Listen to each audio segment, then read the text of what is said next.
So it's not stable. This approach is not stable of count sort. But I hope the approach is clear to you.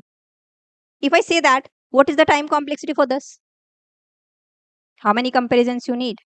How many traversals or comparison basically? So at the very first time, to create this count array, we traverse this. Or very first time if range is not given. So we traverse this to find the maximum element.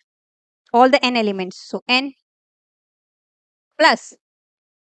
Then to update this count also, again we traverse this to count the frequencies. Again we traverse this. So again we are traversing n elements. Okay.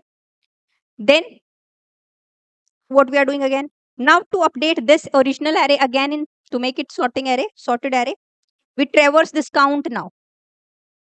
Yes, we traverse this count from here to here, keep updating, and then accordingly we keep changing this. But this count is not n, we can say.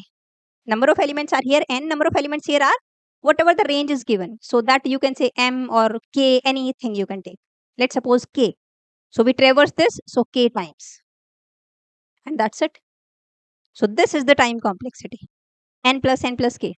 2n plus k, or you can directly write here n plus k, where n is the number of elements given in the input array, the size, and k is whatever the extra array you are taking, count array, the size of that array, the range.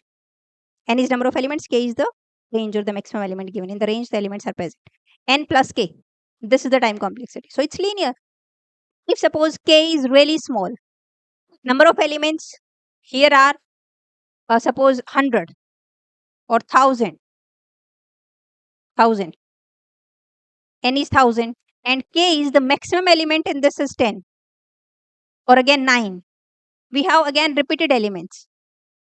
Maybe. So in that case, k is really small, n is large. So in this case, we can write order of n.